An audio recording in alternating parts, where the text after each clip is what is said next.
Have you ever wondered why the oldest civilizations always looked to the skies? Why they carved beings from above into stone? Why their gods spoke in thunder and their monuments defy the wear of time and logic? It feels as though something was taken. Not just knowledge, but a primal memory. Buried, rewritten, or perhaps never told the way it truly was. You're listening to Historic Sleep. If you're drawn to stories like these, the ones that live in the shadows between what we see and what was made to disappear, feel free to like and subscribe, only if it feels right. And let me know in the comments, where are you watching from? And what time is it for you? Right now, I love seeing our little map of watchers light up around the world. They say that absence creates mystery. But what if the absence itself was constructed, deliberately, with careful hands, by those who feared what truth might awaken? What if silence was not a forgetting, but a burial? Across the ancient floodplains of Mesopotamia, in the cradle where history first took root, something older than memory lingers. Carved in the brittle bones of clay tablets, nestled deep beneath the ruined ziggurats of Uruk and Eridu, the name survives. Anunnaki. It hums low, like a resonance just outside human hearing. Not gods, not quite men. Something in between. Something before. The tablets do not speak in parables alone. They speak of descent, of rule, of laws handed down from above, not metaphorically, but quite literally. The Anunnaki came from the sky. They taught kings, they shaped languages, and then they vanished. Yet their echo remained. Civilizations with no contact, no shared tongues, drew the same motifs. Bearded figures in horned helmets descending from starships, winged beings holding pine cones and mysterious bags, serpents of knowledge and forbidden trees. Were these dreams or memories? The ziggurat rose not to reach the gods, but to meet them. Tier by tier, stair by stair, built as a landing place, a resting point between heaven and earth. And though erosion has worn their bricks, the design endures. Echoed in the temples of Mesoamerica, the pyramids of Egypt, the mandalas of Tibet, a pattern copied across time. In 1849, archaeologist Austin Henry Layard brushed the sand away from the library of Ashurbanipal. Tens of thousands of tablets whispered to him in dead tongues. Among them, the Enuma Elish, the Sumerian king's list, and a creation myth far removed from Genesis. Humanity, they said, was crafted, shaped from clay and the blood of a god, not as children, but as laborers. We were not the culmination of love, but the result of utility. Somewhere between truth and myth, this idea slept. Until 1976, when Zecharia Sitchin cracked open the clay again, not to read the words, but to hear the tone beneath. His claim was radical, that the Anunnaki came not from heaven, but from Nibiru, a yet unseen 12th planet in our solar system. That they altered early hominids, perhaps even Homo erectus, to form a thinking, obedient species, Homo sapiens. Mainstream voices scoffed. He was labeled fringe, pseudoscientific, speculative. But Sitchin was not creating fantasy. He was asking a question. How did the Sumerians possess astronomical knowledge impossible for their time? Why did their star charts include planets we hadn't officially discovered? Why did their calendar use a base 60 system still reflected in our clocks today? Why does their math, their cosmology, their architecture still baffle us? A civilization that emerged seemingly from nowhere, fully formed, with legal codes, irrigation, geometry, metallurgy, and star maps. And with it, stories of beings who brought it all. Across the ocean, the Mayans told of Kukulkan, the feathered serpent, descending in a beam of light. In India, the Vedas describe Vimanas, flying chariots piloted by godlike beings. The Dogon people of Mali speak of the Nomo, amphibious visitors from Sirius B, an invisible star they somehow knew existed, centuries before modern astronomy caught up. So many fragments, scattered like puzzle pieces, and always the same suggestion. A visitation, a catalyst, a forgotten inheritance. If the Anunnaki existed, not as myth but as memory, then perhaps we are the orphans of a story we were never meant to finish. And still, there are forces that resist remembering. Reports whisper of anomalous artifacts sealed away, giant skeletons dismissed, gold-covered tablets confiscated and never shown again. The Vatican Library, the basements of the Louvre, the unreachable vaults of private collectors. What is hidden and why? History, we are taught, is a chain, cause and effect. But the oldest links are rusted, some are missing entirely, and when we try to mend the chain, it breaks further. So we stop asking. We call it myth, we forget. But in the forgetting, something stirs. Perhaps it is not the Anunnaki we seek, but the part of us that remembers them. A genetic echo, a soul imprint, a riddle baked into our bones. And if one listens just beyond the hum of sleep, perhaps their names still speak. Perhaps they never left at all. If those who shaped us came from the stars, then what did they leave behind? And more haunting still, what did they take with them? It begins with a hole, not in the earth, but in the record, a silence too deliberate, too consistent across time to be mere erosion, whole centuries missing, civilizations that bloomed and vanished as if plucked from the timeline, and names that appear once, then disappear like breath on glass. Take the city of Eridu, for instance, once hailed by Sumerians as the first city, the dwelling place of the god Enki. Its layers run deep, like the folds of a forgotten dream. Archaeologists uncovered temples built atop temples, 19 of them, each older than the one above. As if something sacred kept pulling pilgrims back, even after time had moved on. Enki, the keeper of knowledge, the lord of the sweet waters, a being often depicted with streams pouring from his shoulders, feeding rivers, nourishing life. But was he merely a deity?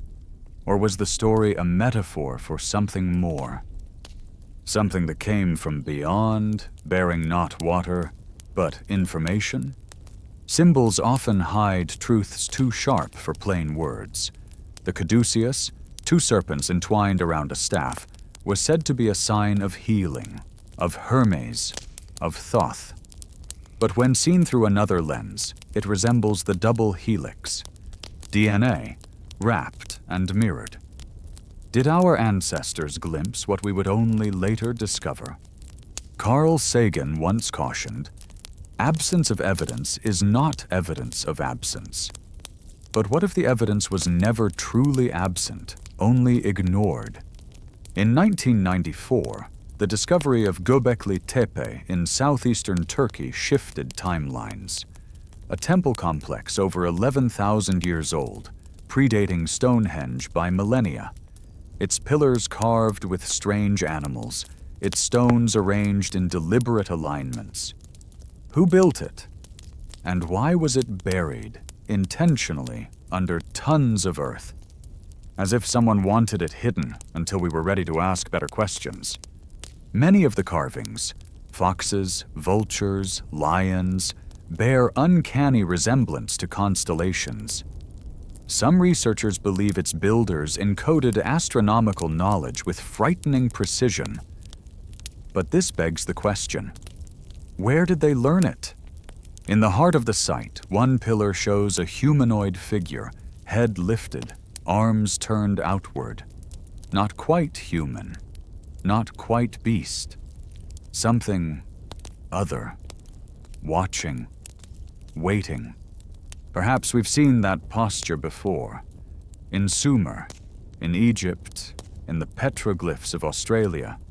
The same stance, the same silent gaze. Was there once a single source, a first teacher? Mainstream archaeology clings to gradual evolution, slow accumulation of skill, tool, and thought. But history is filled with leaps. Not gentle steps, but vertical ascents, sudden bursts of genius, as though someone lit a fire in the dark.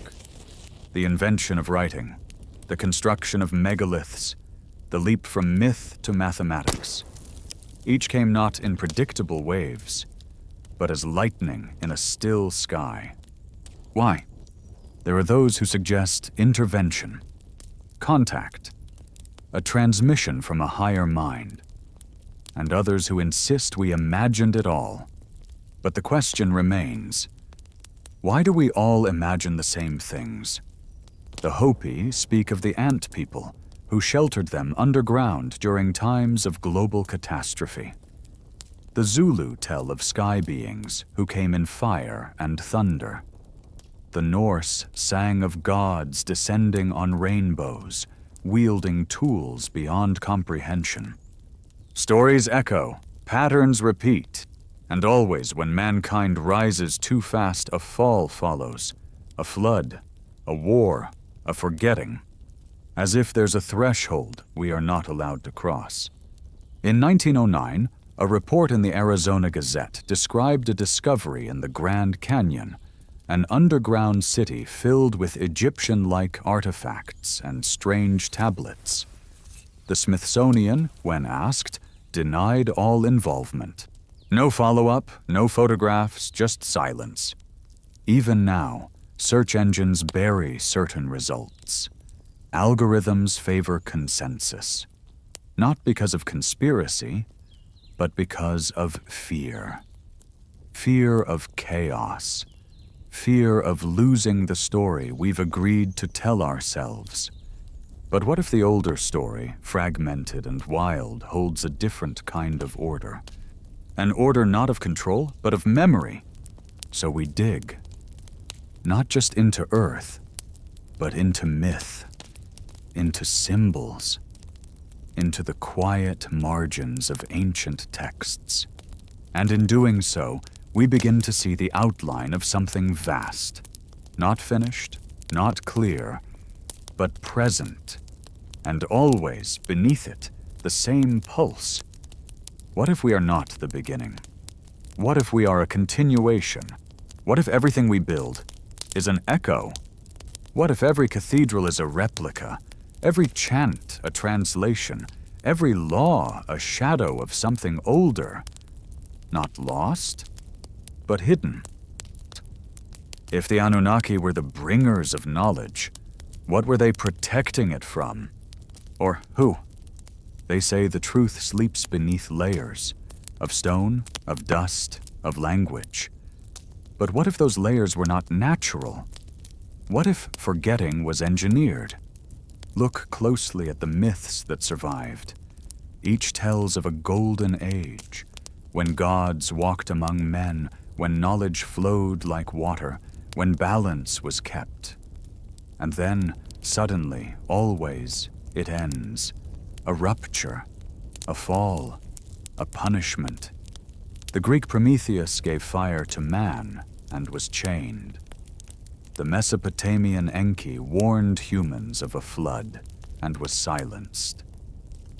In every tale, those who brought knowledge also brought defiance and suffered for it. What was so dangerous about enlightenment? Perhaps it's not just what was given, but what was remembered. Memory itself can be subversive. It rewrites what power tries to fix. And memory, once sparked, spreads like flame. The Anunnaki are remembered not in monuments alone, but in fragments of rituals, in the rhythms of ancient languages, in the geometry of forgotten temples. Their signature is not a name, but a presence, a pattern. Consider the strange case of the Baghdad battery. Ceramic jars found near Baghdad in the 1930s, believed by some to be ancient galvanic cells. While mainstream archaeologists offer cautious explanations, others ask the forbidden question: what if electricity was not discovered but rediscovered? What else have we buried because it arrived too early? Pumapunku, in Bolivia, where stones were cut with such precision, modern tools would struggle to replicate them. Massive blocks of andesite with interlocking grooves, sharp corners, drilled holes. No known culture at the time is credited with that level of engineering. So the site is labeled a mystery, an anomaly. But anomalies, when they accumulate, form a pattern. And that pattern points toward a question. Were we alone in shaping our past? The Anunnaki, in many interpretations, did not merely visit. They governed, they taught, they interfered. And then they disappeared, without war, without collapse, as though withdrawing on purpose or being erased. Yet their story refused to vanish. In ancient Iran, the Ahura Mazda descends from the heavens in a winged disk to guide kings. In Egypt, Thoth gifts writing and reckoning. In the Popol Vuh of the Maya, the gods attempt to make man again and again until they get it right. Always, there is the motif of the teacher, the failed creation, the adjustment. Modern geneticists marvel at the sudden leap between early hominids and Homo sapiens, a brain that tripled in volume, a larynx that dropped for speech, hands that refined tools with artistry. Evolution, yes, but with a pace that startles. Could such leaps suggest tampering? In 2003, scientists completed the Human Genome Project. Amid the data, they found genes with no clear evolutionary lineage. Junk DNA, they called it. Non-coding, redundant. But even junk has architecture. What if it's not trash, but a message? Some researchers, like Dr. Maxim Makukov of the Fesenkov Astrophysical Institute, proposed an idea called biological SETI, the notion that an intelligent signal could be embedded within our DNA. If we were seeded, altered, designed, wouldn't the code carry a fingerprint? But these are questions that fracture comfort. They imply ownership. They unravel certainty. So they are dismissed, ridiculed, shelved. Still, the symbols remain. In almost every ancient culture, serpents guard knowledge. In the Garden of Eden, it is the serpent who offers awakening. In Mesoamerica, the feathered serpent brings the calendar, the sky, the tongue. In India, Kundalini energy coils like a snake at the base of the spine, waiting to rise. Why do all these serpents whisper the same secret? Maybe it's because memory isn't linear. It coils, it returns. And if so, what if we're nearing a return? Ancient astronaut theorists point to alignments, how sacred sites across continents fall along specific planetary grids. They speak of energetic networks, of places chosen not by accident, but by design. Could the Anunnaki have mapped the Earth to fit their purposes? A network of nodes, temples, observatories, not religious in nature, but functional. In Malta, the hypogeum of Hal Saflieni contains a chamber where sound resonates at 110 Hz, affecting brain function, inducing altered states. Why would prehistoric builders engineer acoustic architecture unless they knew what sound could do? And who were they building it for? It seems the more we dig, the less we understand. Or perhaps, the more we remember. There is an ache in the bones of ancient places, a kind of yearning, as if stones themselves are waiting for us to ask the right question. Not what happened, but why were we told it didn't? And that question, whispered softly in the spaces between facts, leads here back to the Anunnaki. Not as myth, not as saviors, but as a riddle woven through time. If they truly touched the roots of our origin, then we are not merely their descendants. We are their memory. There are moments in history that feel like echoes, recurring, rhythmic, uncanny. Not repetitions, in fact, but in form. Cycles that spiral rather than circle, returning not to the same place, but to the same question. What is hidden beneath the foundations of our certainty? Consider the story of Nineveh. Once thought to be myth, a city described in scripture but dismissed by historians, until it was found. Its ruins unearthed, its libraries intact, thousands of tablets inscribed with cuneiform, among them stories of gods from the sky, kings who ruled for thousands of years, and maps of stars unknown to modern astronomers of the time. We were wrong about Nineveh. What else have we misjudged? The Sumerian king list is another relic that refuses to conform. It lists rulers who reigned for tens of thousands of years before the flood. Mainstream scholars read these durations as symbolic, but symbols are not random. Why such precise numbers? Why repeat a pattern of divine reigns followed by a flood, and then mortal kings?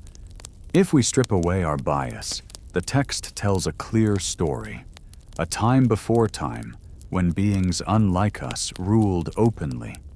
It is tempting to discard such tales as myth, as exaggeration. But perhaps myth is simply memory wearing the mask of metaphor, distorted by time, but rooted in something real. The Epic of Gilgamesh, carved in clay long before Homer dreamed of Troy, tells of the hero's quest for immortality. In it, Gilgamesh meets Utnapishtim, survivor of the Great Flood, granted eternal life by the gods. But those gods are not distant. They walk, they argue, they interfere. They are present. What kind of gods can die in battle, argue in councils, and descend in chariots of fire? If these were not metaphors, but misunderstood technologies, beings advanced, not divine, then history begins to tilt. We return to the flood again and again. In Mesopotamia, it's the deluge. In India, Manu builds a boat warned by the fish god Matsya. In the Americas, the Hopi and Inca tell of waters that swallowed cities. In Scandinavia, the gods prepare for Ragnarok, a cycle of destruction and rebirth. Water as erasure, water as reset, water as veil. But what if the flood was more than punishment? What if it was cleanup? An event to wipe the slate, not of sin but of memory. When archaeologists speak of the Younger Dryas impact hypothesis, they propose a sudden cooling period around 12,800 years ago, likely triggered by a comet impact. With it came floods, fires, and extinction. It marked the end of the Ice Age. But perhaps it marked something more. A closure, a deliberate reset point. The Anunnaki disappear from the record soon after. Yet in fragmented myths they remain, beneath names, behind masks. In Egyptian lore, Osiris is dismembered and scattered. his body hidden in pieces across the Nile. Isis reassembles him, not to restore, but to birth something new. Horus, the child of death and memory. Reconstruction, resurrection, rebirth through fragmentation. Perhaps our history is Osiris, cut apart, buried, waiting for us to find the limbs. Look at the Dogon of Mali. For centuries they spoke of Sirius B, a white dwarf star invisible to the naked eye, orbiting Sirius A. They knew its density, its orbit, its duality. Western science confirmed its existence only in the 20th century. Where did the Dogon learn this? Their oral traditions speak of Nomo, amphibious beings who came from Sirius and imparted knowledge before returning to the sky. The story is eerily detailed, disturbingly precise. Was this just coincidence? Coincidences accumulate like sediment. Eventually they become strata, layers of implication too thick to ignore. Why do these cultures, isolated by geography and time, share the same motifs? Sky visitors, hidden knowledge, sacred geometry, serpent symbols, floods and restarts. Why do their gods carry the same postures, wield similar tools, speak of stars we shouldn't have known? The answer might not lie in archaeology, but in pattern recognition. In the ability to trace threads that were meant to be unspooled. In South America, Nazca lines stretch across desert plains, massive geoglyphs only visible from the air. Were they messages, markers, landing guides? In Cambodia, Angkor Wat's central tower mirrors the peak of Mount Meru, the cosmic axis in Hindu cosmology. The temple aligns with solstices, its dimensions corresponding to calendrical cycles. Was it built to honor the gods or to communicate with them? Ancient structures do not whisper, they resonate, and the frequency grows louder with each uncovered anomaly. Even in our dreams, we return to the stars. Children draw rockets, sing songs of the moon, invent gods with helmets and fire. What if our imagination is a kind of inheritance? A latent memory too deep to verbalize, too strange to forget. Modern science explores panspermia, the hypothesis that life's building blocks arrived on Earth via comet or meteorite. But what if it wasn't just life, but language? What if symbols themselves were seeded? The spiral, the cross, the triangle. Shapes that emerge in art, in math, in myth, appearing before writing and persisting beyond it. Were these shapes chosen by chance, or were they the alphabet of another mind? Some physicists argue that reality is mathematical, that the universe behaves as a code. And if code governs everything, then perhaps our earliest myths were debug logs, records of interactions with the programmers. This is not to say the Anunnaki were gods, nor that we are their slaves. But if they existed, if they touched our world, then we are not the first intelligence on this planet. We are a continuation, a variation, a legacy cloaked in flesh and doubt. And if that legacy was hidden, then maybe it's because we weren't ready. But now, the memories are surfacing.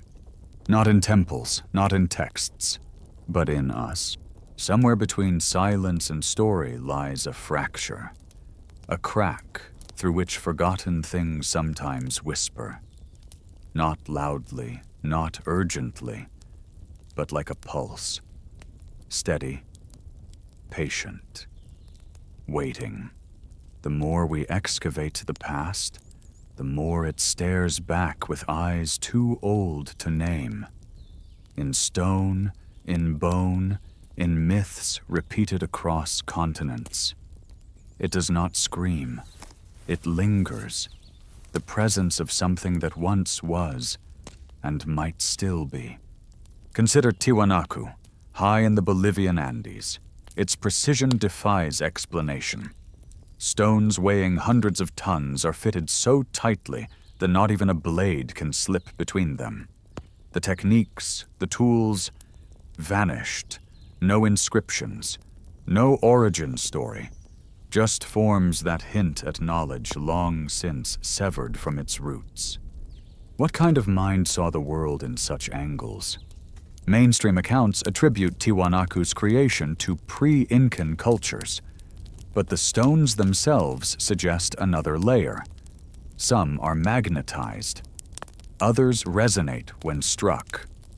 Acoustics, polarity, geometry, all pointing toward a kind of science cloaked in ritual. It is not the presence of technology that startles, it's the absence of transition. There is no evolution, no slow development, just sudden perfection. As if someone gave a blueprint to a people not meant to keep it. And perhaps that is the signature of the Anunnaki. A knowledge that appears fully formed, then disappears before explanation can catch up. Not just in architecture, in the stars too. Ancient Babylonian star charts reveal awareness of planetary retrograde motion. Lunar eclipses predicted with accuracy that should have taken centuries of observation. And yet, it's simply there, recorded, utilized, then passed on.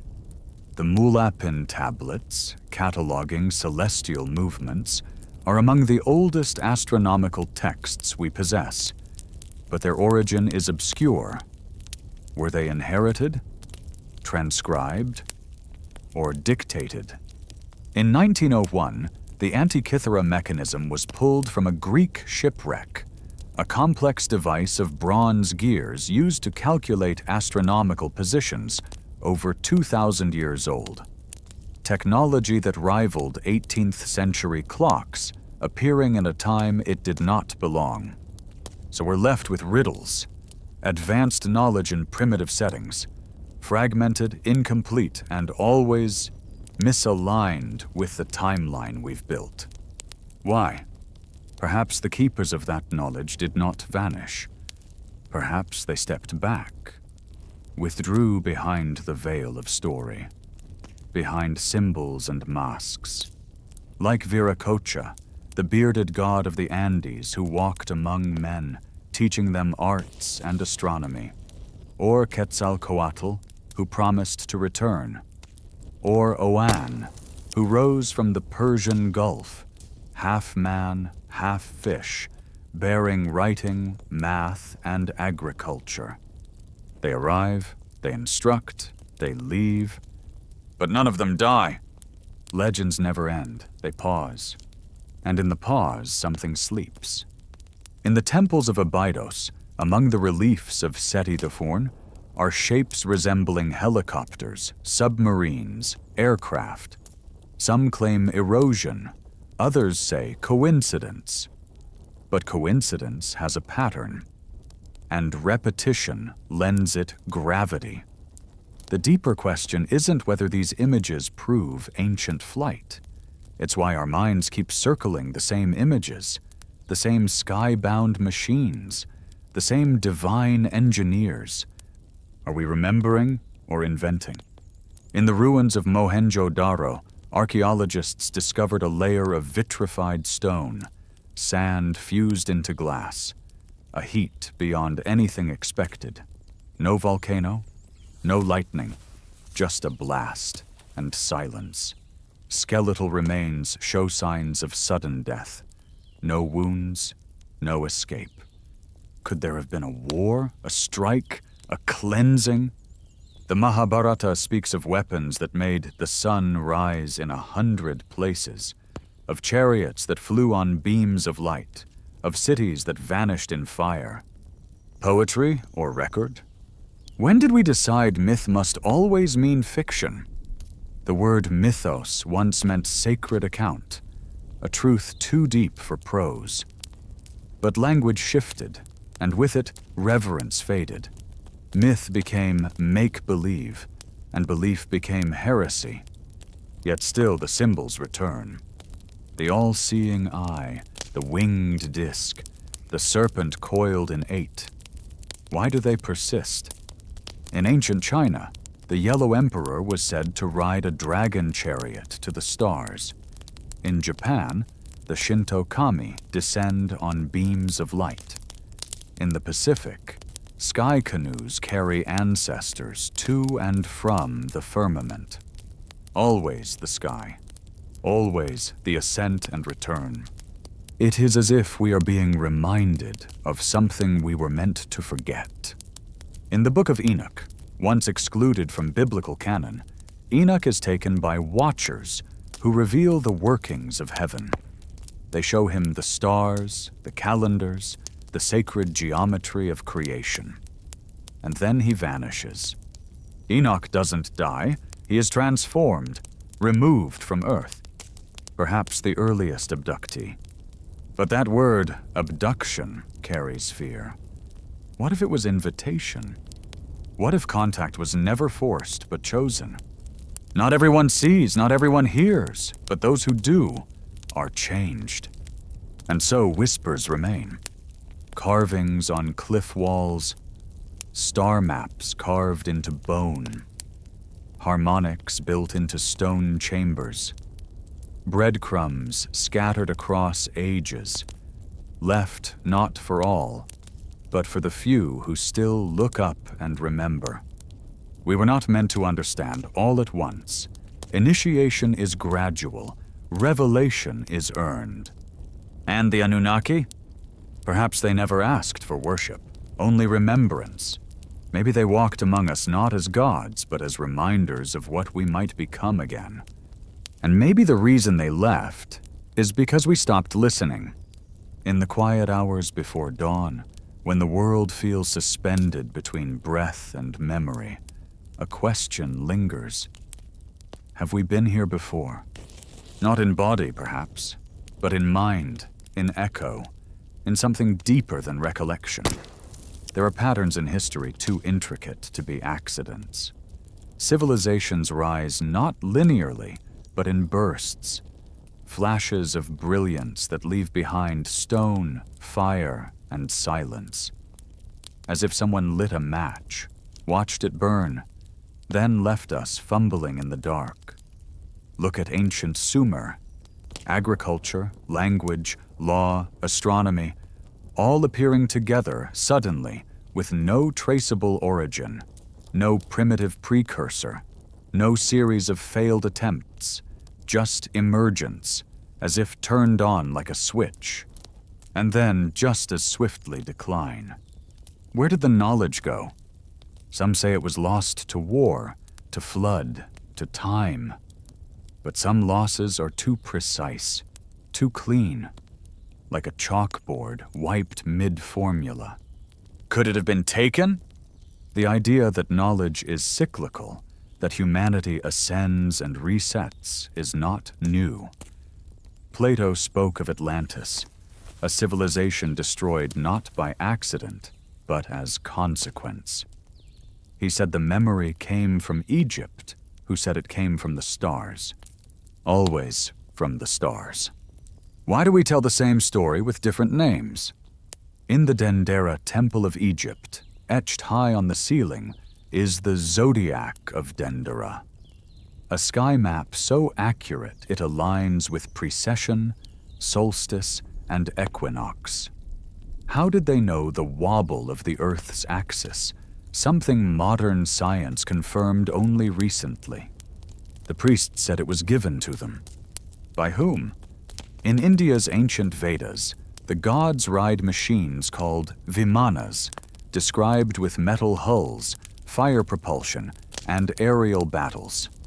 In one text, a pilot manuals a craft, navigating gravitational fields and referencing star charts. Scripture or manual? Again, we are told to read symbolically. But what if we've misunderstood reverence as imagination? Across the world, this reverence for the sky persists. The Hopi speak of blue star Kachinas. The Maori trace their lineages to the Pleiades. The Maya orient entire cities to Venus. Is it obsession or memory? Carl Jung once said that myth is the collective dream of humanity. But dreams arise from something. From stimulus, from scar, from whisper. What if these dreams are faint impressions of a contact long past, the residue of presence? There is an island in the Pacific, Nan Madol, built of basalt logs weighing tons, laid as if by unseen hands. No cranes, no wheels, no trees. The natives say it was made by gods who floated the stones into place. Even today, its origin baffles engineers. We keep finding structures that exceed the capabilities of their supposed builders, and instead of changing the story, we explain it away. We say, they must have found a way. But what if they were never alone? There are petroglyphs in Australia of the Wangina, beings with large eyes, no mouths, and halos of light. They came from the clouds. They left laws, and then they disappeared. Their images are repainted every generation to keep them fresh, as if the land itself refuses to forget. In Utah's Sago Canyon, similar figures emerge. White faces, elongated skulls, radiating lines. No eyes, no expression. Just presence. Watching. Different continents, same forms. Are we painting our gods, or remembering their faces? The Anunnaki may not have left artifacts we can identify, but perhaps they left something harder to erase. Imprint. In our DNA, in our dreams, in our desire to reach beyond. The Tower of Babel wasn't just a story of arrogance. It was a warning that humanity, unified and aspiring, threatened to touch something forbidden. The divine scattered them, not for building, but for remembering too much. Language fragmented, memory scattered. But now, in the age of code and network, language reconnects. A new tower rises, not of stone, but signal. And what happens when we speak the same tongue again? Do we remember? Or do they return? The book of Genesis speaks of the Nephilim, giants, children of the sons of God and daughters of men, hybrid beings, watchers, guardians. In the book of Jubilees, these beings are punished not for violence, but for teaching forbidden knowledge, metallurgy, enchantment, astronomy. The crime wasn't corruption, it was illumination. There is a deep current in ancient lore. Knowledge is dangerous, not because of what it does, but because of what it reveals. What if the Anunnaki did not rule us, but unlocked us? What if we were not made, but modified? Some modern researchers speculate that the sudden leap in human cognitive function could correlate with epigenetic shifts, changes in how genes express themselves, triggered not by mutation, but influence. What if that influence was external? In 2004, a Harvard researcher posited that dream patterns contain shared symbolic frameworks across cultures, archetypes, he called them, universal figures. But universality implies origin, and origin implies contact. If archetypes are inherited, from where? The wise old man, the winged messenger, the shining traveler, the serpent teacher. Always returning, always guiding, always other. It may be that the Anunnaki were not a race, but a role. Not beings of flesh, but function. Bringers of memory, holders of threshold. And perhaps that role continues. In the spaces between belief and reason, between silence and symbol, they linger. not to command, not to save, but to remind that we have always been more than we admit, and less alone than we fear. There is a moment in the stillness between waking and sleep when the mind drifts into ancient waters. A current of symbols, fragments, shadows, not quite memories. It is there, in that liminal tide, that something stirs. Not a voice, but a presence. Not a fact, but a question. What if history as we know it is only the shallow layer? What lies beneath the textbook surface, below the carefully archived ruins, behind the silence of crumbled temples? The Anunnaki are not just relics of Sumerian mythology. Their name lingers in echoes, in bloodlines, in languages, in places where the earth has sealed its secrets too tightly. Even their absence is a kind of footprint. Modern scholarship views them as metaphors, archetypes, symbols of nature, order, and the stars. But symbols must be based on something. Archetypes emerge from contact. You don't imagine a visitor unless someone once knocked. Across Africa, tales persist of sky people who brought fire. In Polynesia, ancestral gods came from the great canoe in the heavens. In northern Europe, the Aesir descended through a rainbow bridge. And in every story, there is always one who stays behind, one who watches, one who waits. Who are they waiting for? Even our languages whisper fragments. In ancient Hebrew, Anak refers to giants, descendants of the Nephilim. In Mayan, Anak denotes a noble one. In Sumerian, Ain is sky and Kai is earth.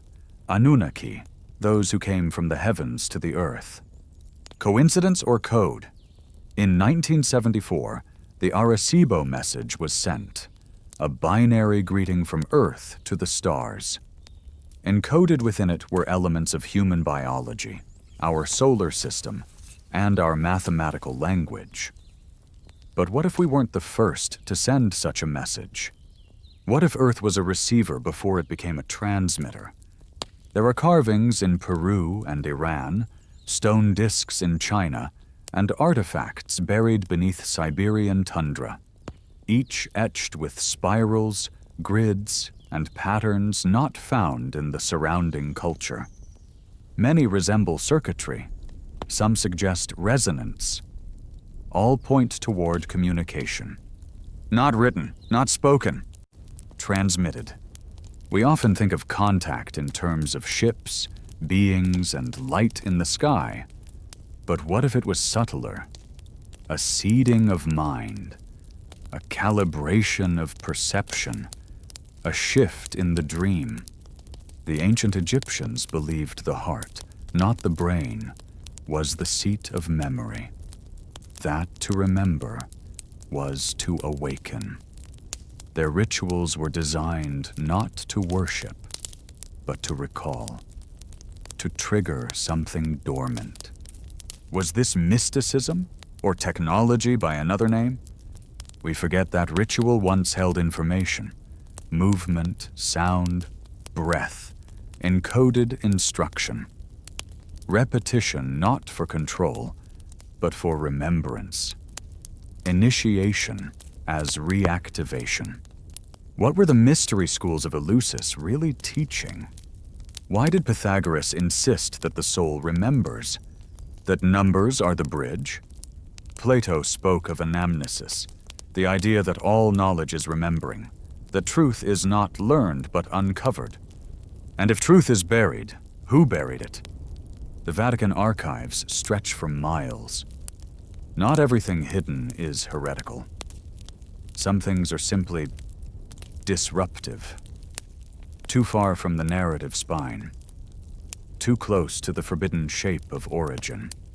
Even within accepted texts, fragments remain. Enoch walked with the watchers.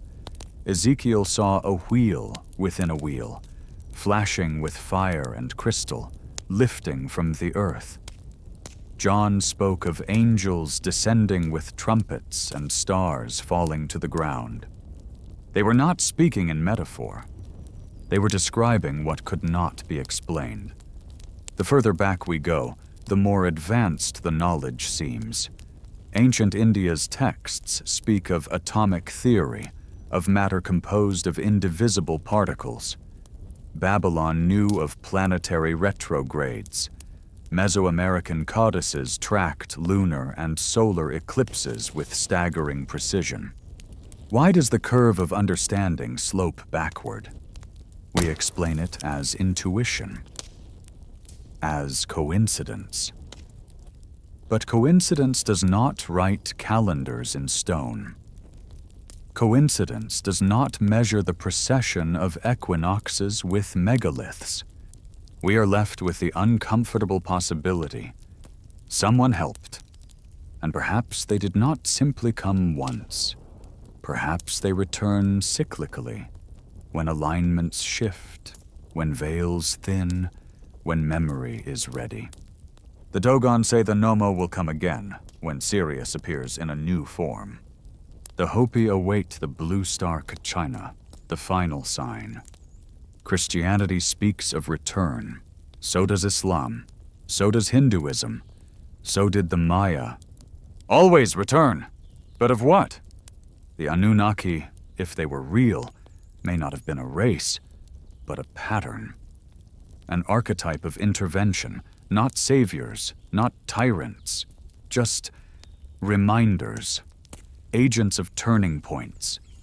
And perhaps we are approaching another. Technology accelerates, boundaries collapse, our machines grow minds, and our minds reach for machines. We map genomes, we edit life, we simulate consciousness, we pierce particles smaller than atoms, and listen to waves older than stars. We begin to resemble the gods we once drew in clay. But we are missing one thing: memory. Not the memory of childhood, or names or facts. The memory before memory. The one that lives in silence, in music, in dreams. In the longing to look up and understand why the stars feel familiar. Perhaps we do not need the Anunnaki to return. Perhaps they never left. Perhaps they've always been where we refuse to look. Time is not a straight line. It folds, it loops, it pauses in places where memory refuses to fade. And in those folds, in those soft bends of chronology, truths long buried still breathe. We mistake forgetting for progress. We believe we are the peak, the pinnacle of all that came before. But what if we are simply the latest echo? What if the future is merely a return? Consider the ancient city of Derinkuyu in Turkey. A vast underground complex descending multiple levels into the earth, equipped with ventilation shafts, wells, and heavy stone doors that roll shut from the inside. It could shelter thousands. It had churches, schools, storage rooms. Who were they hiding from? Some say invaders. Others suggest natural disaster. But the silence of its stone corridors hints at something older, something deeper. Why go beneath the earth unless the sky was no longer safe? In Cappadocia, interconnected tunnels sprawl beneath volcanic rock, labyrinths without written history, built, abandoned, built again, a cycle of retreat, as though each wave of knowledge was chased underground, then buried beneath time. And above ground, across the world, the same story plays out. Teotihuacan, in Mexico. Its name means the place where gods were born. Its pyramids mirror planetary orbits. Underneath the pyramid of the feathered serpent, liquid mercury was discovered, pooled in channels, glowing faintly like a forgotten circuit. Mercury was sacred to alchemists, a conduit, a mirror, a gate. Was it a tomb or a machine? Further east, in Cambodia, Angkor Wat aligns with the constellation Draco. In Scotland, Callanish stones mark lunar cycles over 18.6 years. In Egypt, the Osirian at Abydos sits 30 feet beneath ground level, its stone blocks eroded by water, though the desert has been dry for millennia. It's not just what was built, it's what time refuses to erase. Why do the oldest monuments seem the most advanced? We once assumed pyramids were tombs, but no pharaoh was found inside the Great Pyramid of Giza. Its internal structure resembles not a mausoleum, but a resonance chamber. Stone cut to vibrate, angles tuned to frequency. What were they tuning into? Sound is memory, vibration is imprint. What if these structures were designed not to preserve bodies, but signals? Many ancient traditions speak of music as divine language. In Hindu cosmology, the universe begins with a sound. Om. In Genesis, creation begins with a voice. The Dogon describe the Nomo singing the world into form. Perhaps these were not metaphors. Perhaps creation is not a bang, but a tone. And perhaps those who came before knew how to hear it. The Anunnaki appear in Sumerian texts not only as rulers, but as engineers.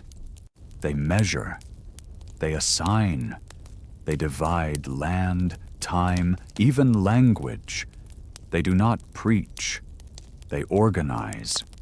Could it be that their legacy is not myth, but mathematics? The sexagesimal system, base 60, used by Sumerians still structures our hours, our circles. Why 360 degrees in a circle? Why 60 minutes? These are echoes of someone else's logic, not adapted, inherited. We walk through life governed by systems we did not design, speaking words whose roots trail backward into ritual and rhythm. Why does the name Sin denote both the Sumerian moon god and a concept of moral wrong? Why do so many ancient deities bear names still lodged in the corners of our speech? Baal, El, Yah, Ra. Is it coincidence or residue? And if it's residue, what else lingers? The Nazca lines stretch across desert like glyphs awaiting translation. In Siberia, megalithic blocks form geometric patterns too massive for modern cranes.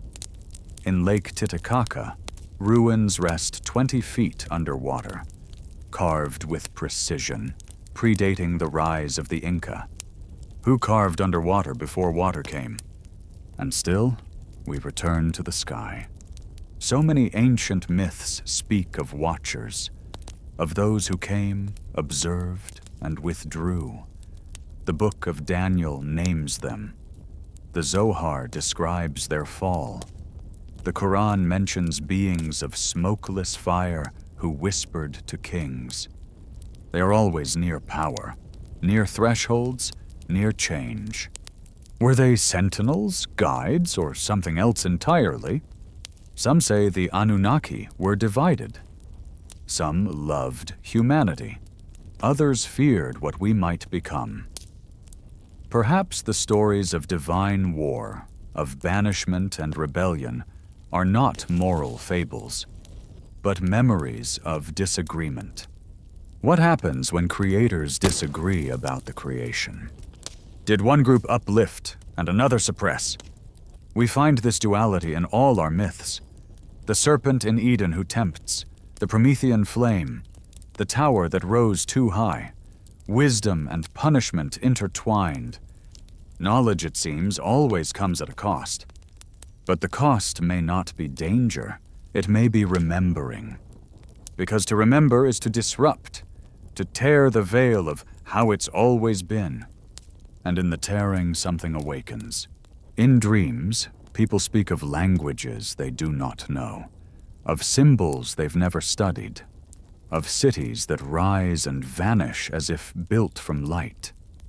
These are dismissed as fiction, but fiction often hides what waking cannot face.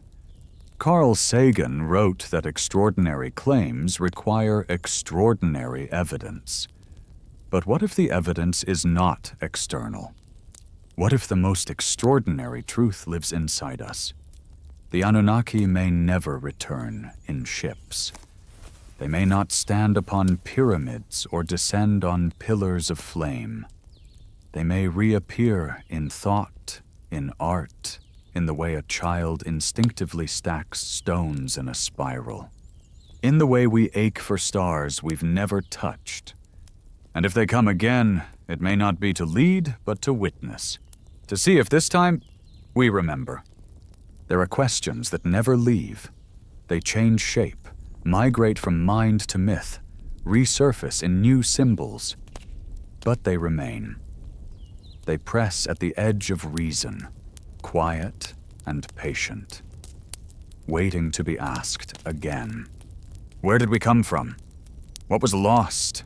Who were the first to walk the earth? And who watched them from above? The ancient stories whisper answers, but never directly. They curl around truth like mist, revealing only silhouettes. And the Anunnaki are among the oldest silhouettes we know. In the ruins of Nippur, once a sacred city of the Sumerians, scribes etched into clay the names of the Anunnaki, gods who governed not just land and sky, but time, measurement, and law. They weren't abstract. They had tasks, ranks, disagreements. What kind of gods argue over quotas and calendars? We forget that our oldest deities were administrators, engineers, observers, not gods of thunder or love, but of order. Records show they came in the first days, brought knowledge, then vanished. No apocalypse, no farewell, just absence. And absence is sometimes the loudest sound. In cultures oceans apart, beings with similar traits appear. The Apkallu of Mesopotamia, sages part fish and part man, rise from water to teach. The Sumerians describe them. So do the Babylonians. Their presence persists. In Mesoamerica, the Olmec left behind colossal heads with faces that do not resemble the local population. Their cities contain no gradual buildup, no learning curve, just sudden geometry, suddenly planned plazas, suddenly aligned temples, and then silence. The pattern repeats, high knowledge, abrupt disappearance. Why? Mainstream historians suggest climate, war, disease.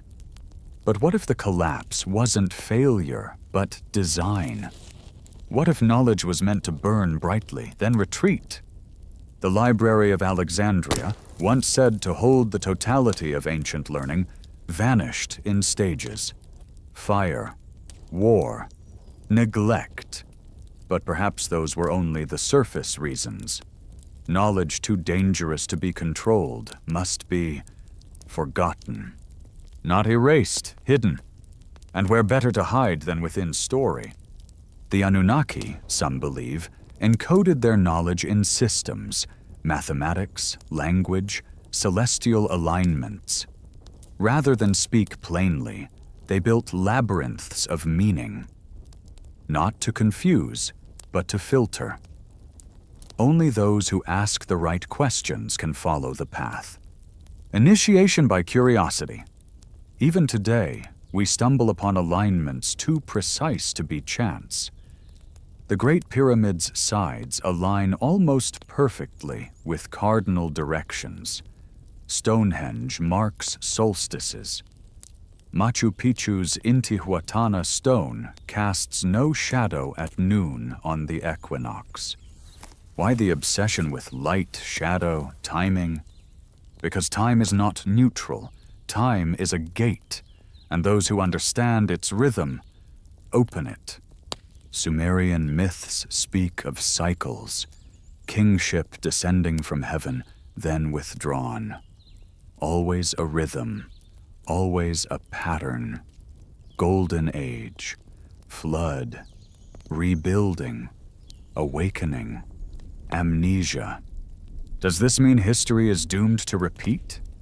Or that it's waiting for us to recognize the rhythm? The Anunnaki may be part of that rhythm, not visitors, but variables, catalysts. They arrive when something stirs, when humanity begins to remember. In the Book of Enoch, watchers descend and teach forbidden knowledge, metallurgy, astrology, root science. The result? Judgment, a flood, a scattering, a return to silence. What was forbidden was not the tools, but the autonomy they offered. Because true knowledge frees, and freedom resists hierarchy. Perhaps this is why contact, if it occurred, always breaks down. Not from failure, but from fear. There are those who say we are alone. That humanity is a fluke, a spark in the cosmic void. But loneliness is often a lens, and lenses distort. If we are truly alone, why do our dreams teem with others? From children to sages, from artists to prophets, we are haunted by presence, not always seen, not always kind, but undeniably there. The Anunnaki may not be names. They may be frequencies, memories that surface not in language, but in instinct. The way we build, the way we look to the stars, the way we draw spirals when lost in thought. And maybe that's the most powerful legacy of all. Not control, not worship. Just a nudge. To remember, to wonder, to rebuild the tower not from stone, but from questions. Each question a step, each doubt a rung, each paradox a doorway. And at the top, perhaps, not gods, but mirrors. Memory is not passive. It waits, yes, but not quietly. It pulses, it aches, it moves beneath the surface of waking life like magma under stone. Slow, hot, inevitable. Sometimes we call it déjà vu. Sometimes we call it intuition. But perhaps it is neither. Perhaps it is the past asking to be heard. Why do we recognize places we've never been? Why do some ruins feel like home? Why do ancient names stir emotions deeper than language? Perhaps because we've been here before, or because something inside us remembers what history has forgotten. The Anunnaki, if they were real, may not have lived in flesh as we understand it. Or perhaps they did, but only briefly, like light bending into matter, like gods putting on masks to walk among men, just long enough to plant, to teach, to warn, and then to vanish. Not out of cruelty, not to punish, but because the test had begun. In every ancient narrative, the divine does not stay. It visits, it intervenes, and then it leaves us alone with the gift of choice. Prometheus gave fire and suffered. Quetzalcoatl taught the calendar and was exiled. Enki saved humanity from the flood and was silenced. Those who give knowledge rarely remain. They are exiled by fear, or by design. And perhaps the design was always this, to see what we would do in the silence. There is a beauty in that silence, a terrible freedom. We build, we forget, we rediscover. And in rediscovery, we sometimes find fingerprints, too large, too strange, too perfect. The ancient city of Baalbek in modern-day Lebanon holds stone platforms weighing over 1,000 tons. No modern crane can lift them. There is no clear explanation for how they were moved, carved, or fitted. We say unknown, but what we mean is unacknowledged. We hesitate to say impossible, because that would mean admitting that someone once did the impossible, or that we are not the first. And yet, there are those who have always whispered that we are not. Mystics, shamans, poets, children. Not scientists, perhaps, but not liars. They speak of beings made of light, of songs that shape stone, of stars that speak in dreams. If these are fictions, they are strangely consistent. And if they are memories, then we must ask, what kind of world did we once know? In every mythos, the Golden Age ends not because of violence, but because of forgetting. The flood comes when memory fades. Babel falls when words divide. The kingdom is lost when the song is no longer sung. Memory, then, is sacred, and forgetting the original fall. The Anunnaki may have known this. Perhaps their greatest gift was not technology, but the rhythm of remembering. The calendar, the stars, the ritual, the return. Because time, too, is a spiral, and all spirals return to their beginning. In Göbekli Tepe, carved animals circle a central stone. Some say it's a sky map. Others say it's a calendar.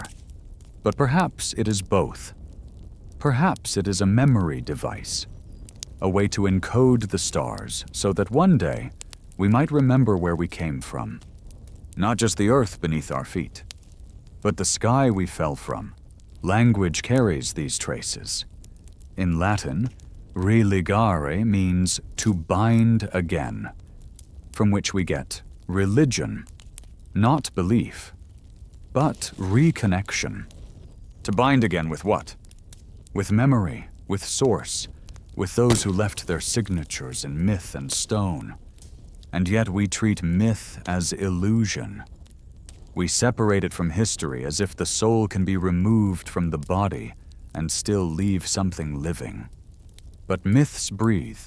They hold symbols older than empire, older than alphabet. Symbols that awaken when spoken aloud.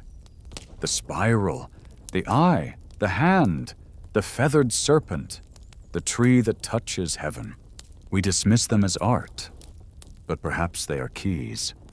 And perhaps we have forgotten how to turn them.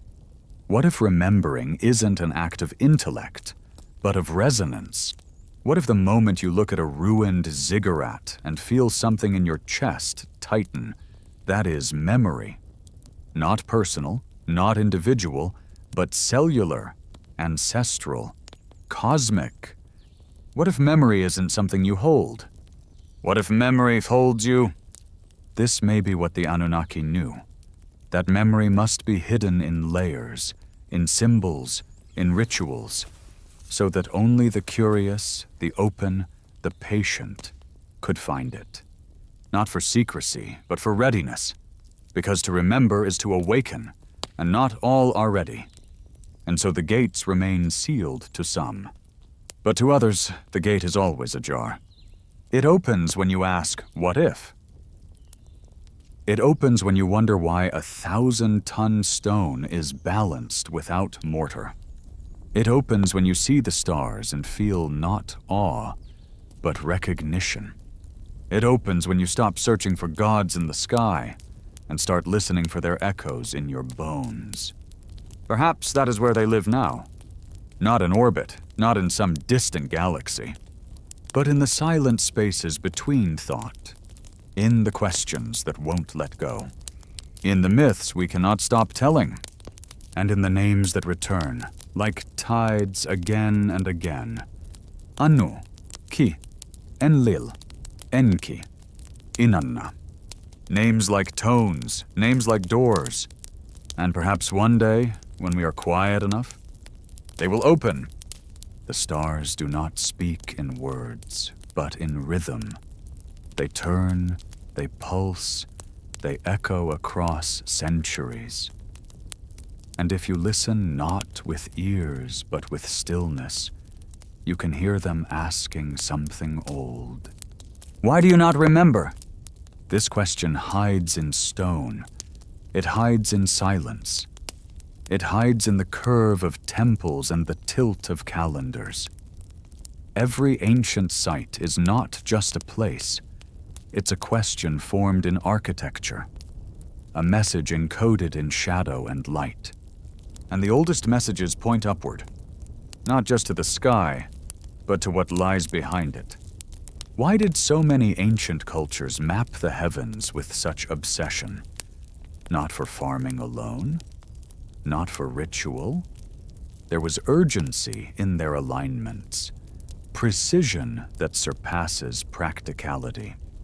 The Temple of Hathor at Dendera holds a zodiac carved in stone, with star positions so accurate it charts precession, the 26,000-year wobble of the Earth's axis. That kind of knowledge is not accidental. So where did it come from? We are told it came from patient observation, from priest astronomers watching the sky for centuries. But some cycles are longer than civilizations. How do you measure what exceeds a lifespan? You inherit it. Someone gives you the sky, already mapped. The Anunnaki were not described as prophets. They were described as teachers. And teachers pass on what is already known. The stars were their blackboard. In Sumer, each deity was associated with a celestial body. Enlil with the north wind and sky, Enki with water and wisdom, Inanna with Venus, morning star and evening flame. They did not just name the stars, they wove them into law. Cosmic law, as above, so below. This phrase, echoed in Hermetic texts, may be more than mystical poetry. It may be instruction, blueprint, a reminder that Earth was patterned on something higher. Not metaphorically, but architecturally. Consider the layout of Giza, mirroring Orion's belt, or the Temple of Kukulkan in Chichen Itza, casting the serpent's shadow on equinox. These were not coincidences. They were echoes, repetitions of a forgotten geometry, a sacred symmetry. And symmetry is not for beauty alone. It is for communication, resonance, tuning. Perhaps the ancients were tuning their cities the way we tune instruments, to catch a frequency, to amplify a signal. And who were they trying to reach? Or who were they remembering? Memory, in this sense, is not just mental, it is spatial, monumental, built into earth and aligned with heaven, memory as landscape. Even the myths follow this pattern. The Epic of Creation in Babylon, Enuma Elish, describes gods emerging from primordial chaos, dividing sky from earth, setting stars in motion, and creating man to serve. It is violent, grand, precise. But it is not original. It was adapted from older Sumerian sources, and those may have come from earlier still. How many times has the story been rewritten? And each time, a little more metaphor, a little more forgetfulness, until the gods became archetypes, until the stars became symbols, until the names lost their voices, and yet some voices never quite fade. Take the constellation Orion, revered in Egypt, in Africa, in Mesopotamia, associated with Osiris, with Nimrod, with hunters and kings. Why that shape? Why that name? We forget that Anu was the father of the Anunnaki. His seat, they said, was in the heavens, perhaps in Orion. Was this poetic or literal? Did the Anunnaki point us to the stars not to worship, but to trace a path? In Aboriginal lore, Orion is not a hunter, but a canoe, a vessel, a means of journey. In Dogon stories, it is the point of origin. Perhaps Orion is not just a constellation. Perhaps it's a memory map, a return code. In 1998, scientists discovered that human DNA shares specific geometric ratios with harmonic frequencies. Music, essentially, embedded in code. And some researchers began to ask, what if the genome is tuned? Tuned to what? To light, to vibration, to sound, and maybe to memory. Ancient temples, like Newgrange in Ireland or Hippodrome in Malta, resonate at specific frequencies when tones are chanted. Brainwaves shift, awareness changes, time softens. Were these sites not just sacred, but sonic? Were they remembering machines? If memory is vibration, and vibration is frequency, then sound becomes a key, and myth becomes the pattern that holds the key. This is what the Anunnaki may have left. Not machines, not scrolls, but harmonics, shapes, alignments, a mnemonic web stretched across continents. But why? Why encode memory in stone? Because stone endures. Because words can be erased, but resonance echoes. And perhaps they knew this, that one day we would reach again, that we would rebuild Babel not as a tower, but as a network, that we would seek what we forgot, and that when the pattern was seen again, something would stir. Not in the sky, but in us. Not contact from without, but awakening from within. And so the question returns. Not did they exist, but why do we still remember them? They say when a bell rings in an empty room, the sound does not die. It lingers. It becomes the room. It reshapes the silence. Perhaps memory works the same way. Perhaps the presence of the Anunnaki isn't something to be uncovered, but something that never stopped vibrating. Not in monuments, not in myths, but in us. Why do certain patterns repeat, not just across space, but across time? Why do humans return to the same symbols, the same questions, even when separated by oceans and millennia? The Ouroboros, the pine cone, the feathered serpent, the winged disc. These are not artistic accidents. They are signs of memory surfacing. They are echoes of a shared origin, splintered and scattered like starlight through a prism. Perhaps the Anunnaki did not come to rule, or even to teach, but to plant something. A resonance, a key, a pattern that would outlast stone and survive flood. Something that could be awakened, but only when the world was ready. Something like a song. In ancient myths, creation does not begin with form, but with sound. In the beginning was the Word, says the Gospel of John.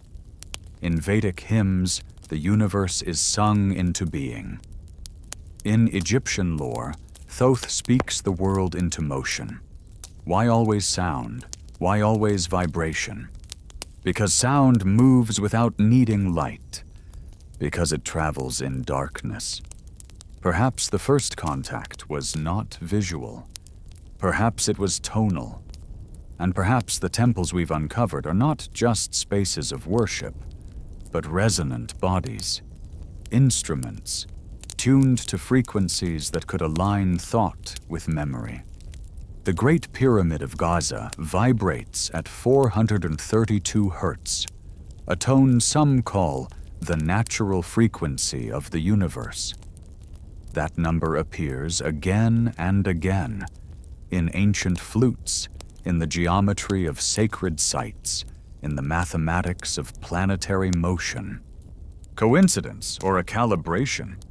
Some researchers believe the Anunnaki may have encoded information through harmonic ratios, not words, but intervals, like chords in a forgotten symphony, played not with instruments, but with consciousness itself.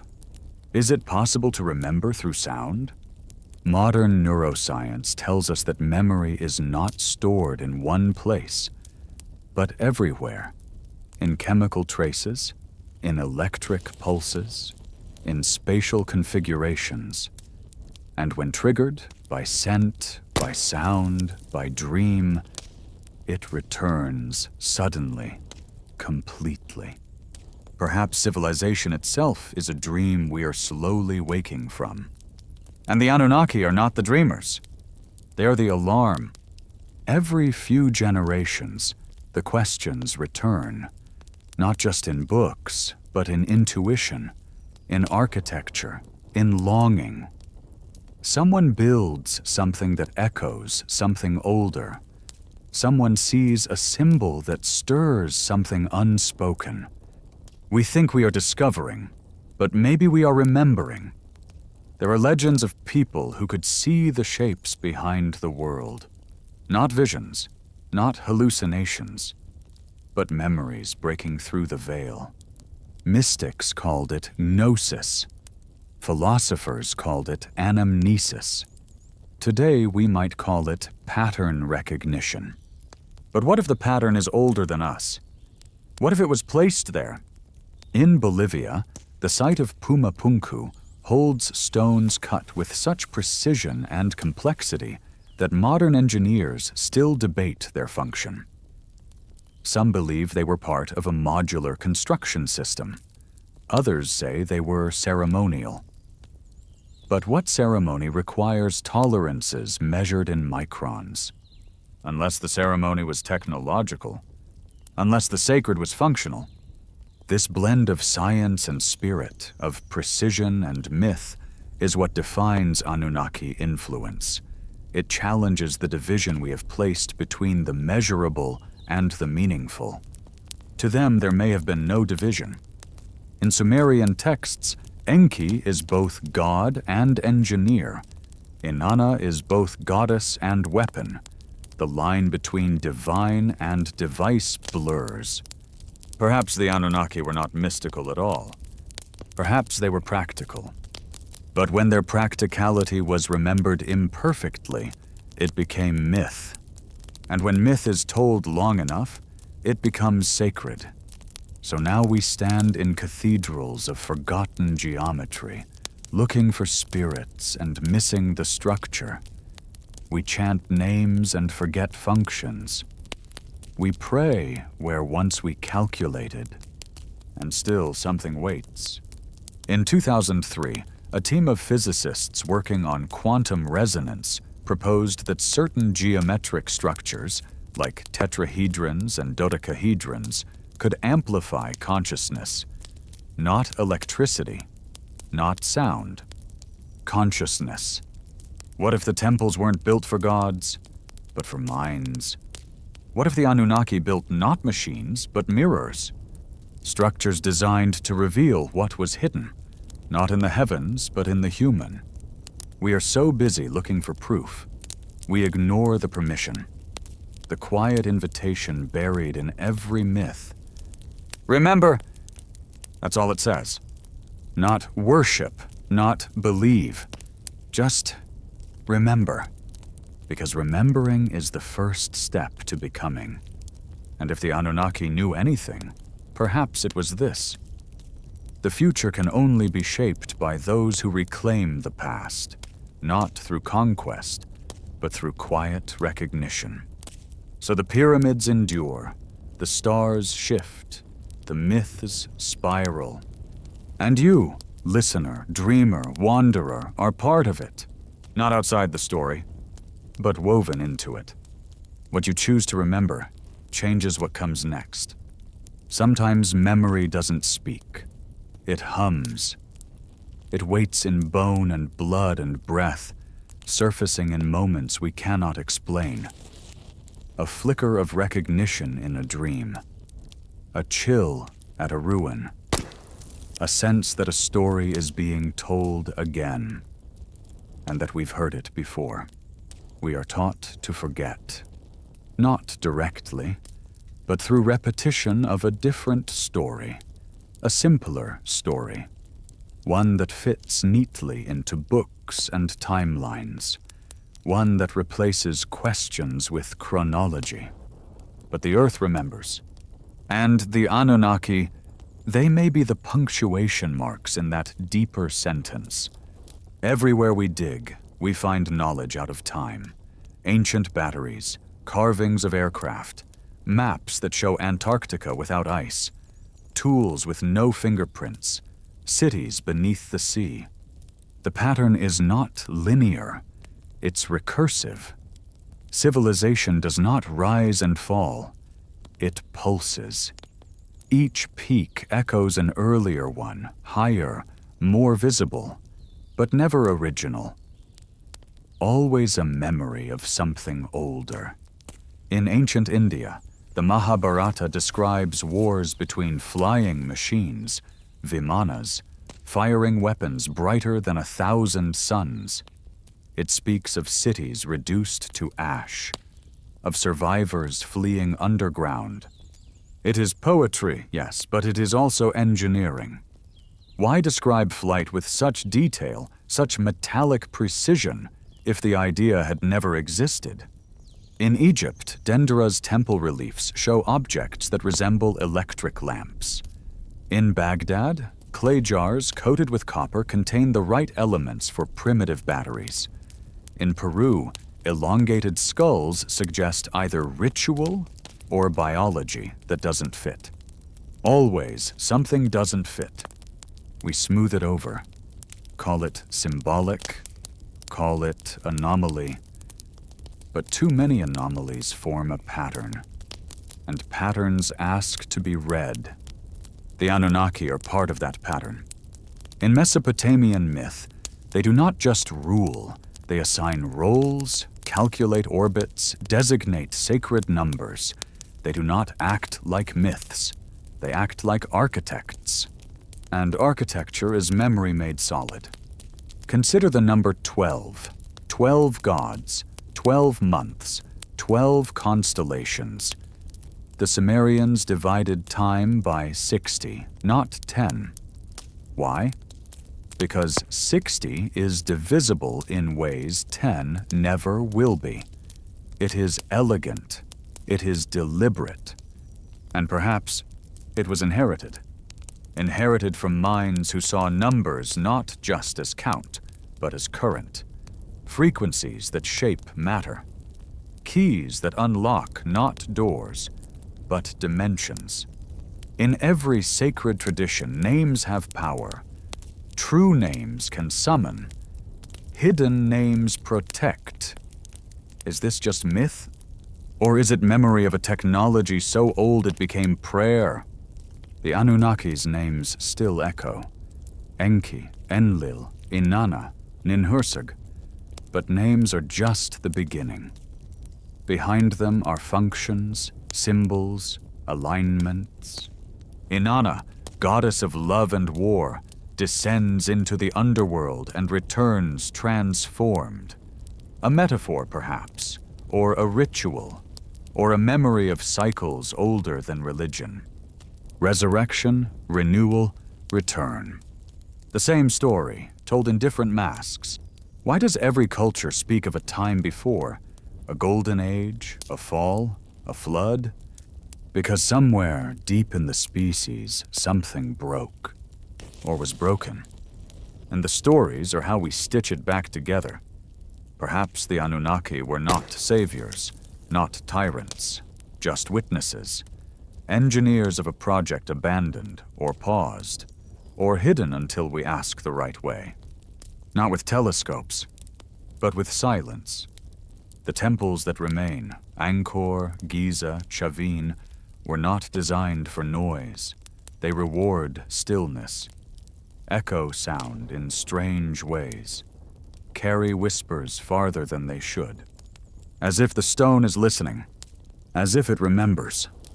Perhaps the earth itself is encoded. Ley lines, magnetic anomalies, hidden symmetries between sites. What if the planet was tuned? A sphere of resonance, a body made to dream. And what if we are its dream? In the book of Genesis, the Nephilim are the sons of God who came to earth. In the book of Enoch, they fall for human beauty, teach forbidden arts, and are punished.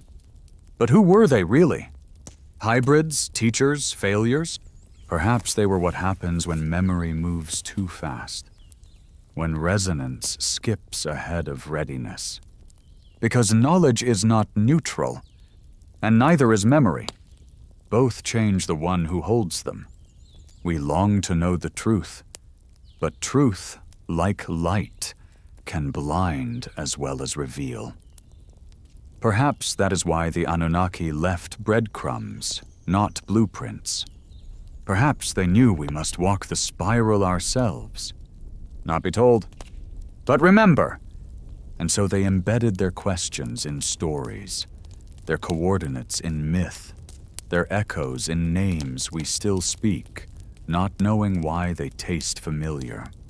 The real mystery is not whether they were here. It's why we cannot stop asking. Some truths do not hide. They wait. They wait beneath the hum of daily life, beneath the data and noise. Not because they are afraid, but because they are patient, ancient, and perhaps sacred. The Anunnaki, if they were ever here, did not leave in haste. They disappeared like the stars at dawn, not vanished, just less visible.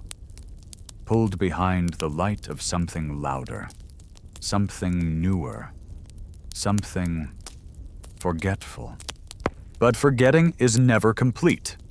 Traces remain, in language, in ruins, in the architecture of thought. We think we invent, but more often we retrieve.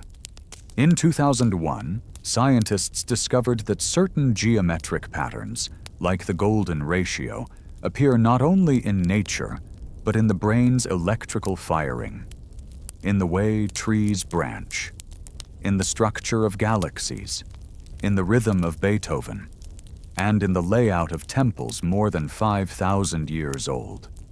Why would early humans use sacred ratios in structures they claimed were dictated by the gods? Because those who taught them knew. The Anunnaki, as written in Sumerian tablets, were not just visitors. They had ranks, duties, territories. They worked in pairs. They argued. They rebelled. These were not celestial metaphors. These were personalities. They had logic, flaws, power, and purpose. And when you strip the myth of wings and robes, what's left feels eerily human, or perhaps post-human. Those who came before or beyond. There's a reason the stories linger. Not because we cling to fantasy, but because something in us senses they were never fantasy at all. That myth is just memory, with better lighting. Every few decades, someone rediscovers the Anunnaki. A new book, a new theory, a new excavation. But the story never fully arrives. It stays fractured, like a mirror shattered across history. And maybe that's the point. Some things are not meant to be seen all at once, because wholeness too soon can blind. So we gather fragments, a glyph in Ur, a carving in La Venta, a tablet from Nineveh, a dream from a child who's never read a single line of myth. Together they make something, not a picture, but a pulse. The Anunnaki may never return in a form we recognize. But what if they already returned? Not as flesh, but as memory. a code embedded in us, not in DNA but in awareness, in the yearning to build, to align, to ask impossible questions, to seek the stars, not for escape, but for remembering. Why else do we feel lonely in a universe we barely know? Why else do we dream of beings who do not speak, but understand? Perhaps because we were taught that way. Long ago, before we had words, the builders of the first cities, Eridu, Uruk, claimed their knowledge came from above. Kingship, they said, descended from heaven. The phrase is repeated, insistent, and yet we treat it as poetic. Why? When a thing is said once, it may be metaphor. When it is said by dozens of civilizations, perhaps it is memory. And if that memory holds, even faintly, then the Anunnaki were not only real, they were foundational. Not gods, not devils, but originators. Those who sparked the pattern and stepped back. Perhaps to observe, perhaps to return. Perhaps to wait until we remembered them not with fear or worship, but with comprehension. Because comprehension is communion. Modern science now maps the cosmos with satellites and simulations. We build artificial minds. We simulate genomes. We reach for Mars. But all our progress follows a pattern that's somehow familiar. We discover, then destroy. We build, then forget. We ascend, then fall. Unless we learn to remember, not just what we've done, but who we've been. That may be the gift the Anunnaki left. Not tools, but the hunger to remember. And perhaps, if we follow that hunger far enough, we will reach them. Not in the sky, but in the reflection. Not all awakenings happen in light. Some begin in darkness, in the hush before insight, in the breath before memory returns. That darkness isn't emptiness, it's density. It's the weight of what we haven't yet recalled. Perhaps that's where the Anunnaki still live. Not in the past, but in the pause. There's a kind of haunting that doesn't come from ghosts, but from possibility. From the things we almost remember. From the names that brush past the edge of language. Anu, Enki, Inanna. Not just names, tones, frequencies. Something carved into the collective nervous system of humanity. When you say them aloud, something stirs. And perhaps that was the point. In the temples of Sumer, each deity had a number, a planet, a sound. These were not arbitrary. They were part of a system. Cosmic, acoustic, architectural. A language not of grammar, but of geometry. Imagine a civilization where every structure, every word, every ritual was tuned. Where resonance was not a metaphor, but a principle of design. What would it mean to build a city that sang with the sky? This isn't fantasy, it's memory. Ancient texts describe ziggurats as bond heavens, stakens that connected earth and sky, not just spiritually, but functionally.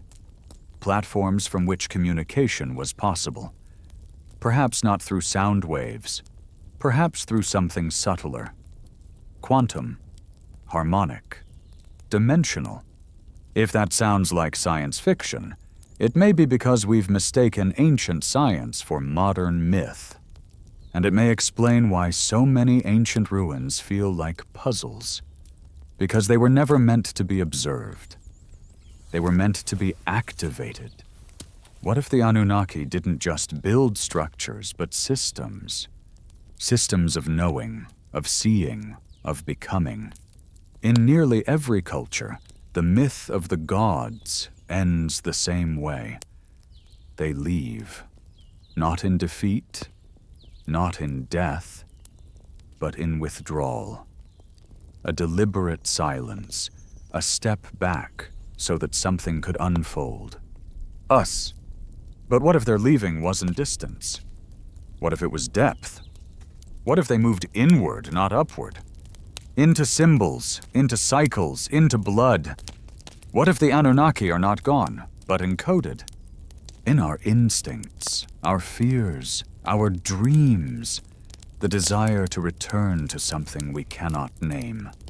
That longing is real. It drives religion, science, art, exploration. Every satellite we launch, every cave we paint, every myth we whisper in the dark, it all points to the same center, a home we don't remember losing. And in that loss, there is a pattern. First comes the gift. Then comes the forgetting. Then comes the search. And we are in the search. That's why the myths still matter. Not because they are factual, but because they are functional. They keep the trail warm. They remind us where the doors were. Even if the doors are buried. Even if the keys are hidden in numbers, or dreams, or ruins underwater. Because forgetting, too, may have been part of the design. A test not of memory, but of will. Will we seek? Will we question? Will we remember what we were told to forget? In ancient lore, the Watchers were not monsters.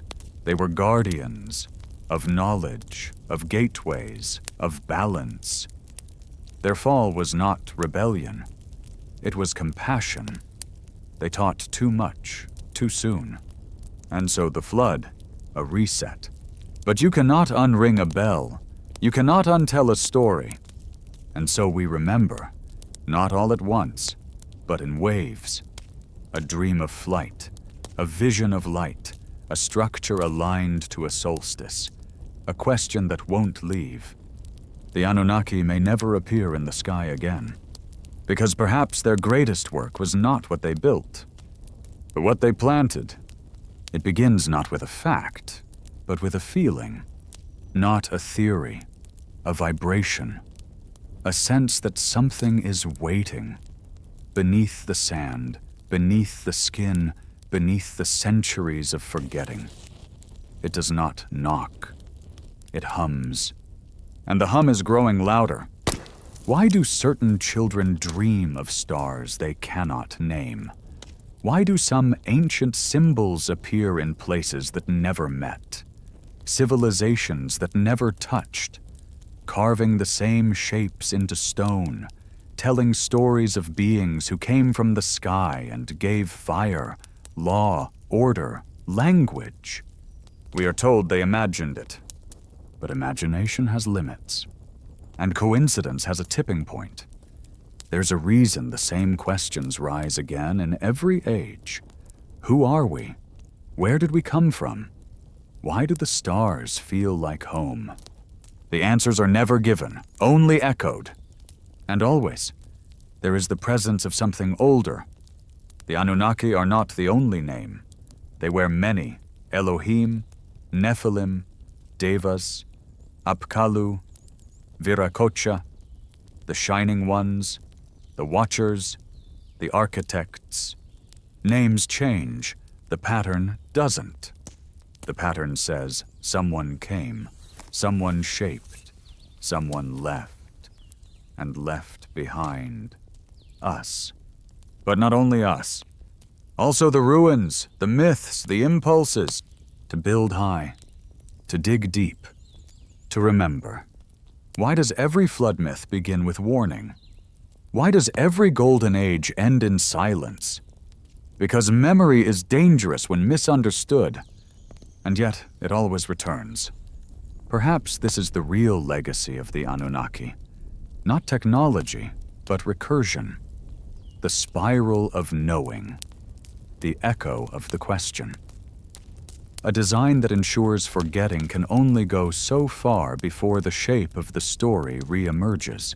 And here we are again, with our machines, our probes, our data, and still we dream of gods with strange eyes, of voices in the sky, of gates between worlds. Perhaps because gates are real, and perhaps they were never meant to open outward, but inward, not for escape, for encounter with the part of us that remembers what it was to be shaped by stars, to be spoken into being by hands that glowed, to walk in temples that hummed with frequency, not worship, to feel the bones of the earth vibrate with names no longer taught, but not forgotten. Only buried. In the Epic of Gilgamesh, there is a cedar forest guarded by beings not of this world. The path is forbidden, the knowledge guarded. Gilgamesh seeks it anyway, and for this, he is changed. That is not fiction, that is instruction. There are always guardians of the threshold, always gates that require something more than curiosity, something closer to sacrifice. To see beyond the veil requires losing what blinds us to it, and what blinds us is certainty. The Anunnaki do not demand belief, they demand attention, discernment, stillness. They are not gods in the sky. They are the silence between thoughts. They are the memory beneath the metaphor. And in every era, we are given a choice. Turn away and forget, or step forward and remember. But remembrance is not safe. It unravels what we thought we knew. It demands we question what we call history. It opens the possibility that we are not the first, and not alone. It asks, what if you are the echo of something older? What if your longing is not madness, but signal? What if the stars are not far, but familiar? Some truths are not meant to be proven, only lived. And maybe that's what this journey is. A remembering so slow it feels like discovery. A descent so deep it feels like ascent. And at the center, not answers, but invitation. To feel again what it meant to be in tune. To awaken not to knowledge, but to resonance. Memory returns in strange ways. It doesn't always come with certainty. Sometimes it comes as a breath caught in the throat. Sometimes as déjà vu. Sometimes as the feeling that you've stood here before, in this body, or in another. That the air itself is watching, listening. Ancient sites do not echo with sound, they echo with recognition. Step among the stones of Göbekli Tepe, and something leans close. The T-pillars are older than writing, older than cities, older than myth, and yet they speak, not in language, in geometry, in placement, in alignment with stars that no longer rise where they once did. Who built this? We are told hunter-gatherers. But hunter-gatherers do not build observatories aligned to the procession of equinoxes. They do not carve cosmic maps in limestone. Unless they remembered something, or someone reminded them. Perhaps the Anunnaki did not appear in one moment, but reappear in waves, guiding, nudging, rekindling a flame humanity had been forced to forget. And maybe some remembered more than others. Shamans, priests, madmen, poets, those who lived close to dream, those who could hear what cities drowned out. Not all temples are built with stone. Some are built in the folds of the mind, in the silence between stories. And it is there that contact happens. A vision, a name, a number. Not proof, but invitation. The myths say the gods walked among us once. Then they withdrew. But they left behind a way, a path encoded in architecture, in sound, in sky. Some believe the great megaliths of the world are part of a map, a geodetic grid, a planetary circuit once activated by vibration, by intention. Why build in impossible places? Why align with solstices? Why use stones that hum? Because they weren't building for shelter. They were building for resonance. Temples were not homes. They were instruments, tuned to a forgotten scale. And in the right frequency, in the right moment, maybe something answered. Maybe something still does. Some researchers claim certain ancient chambers amplify alpha and theta brainwaves, the same frequencies found in deep meditation and trance.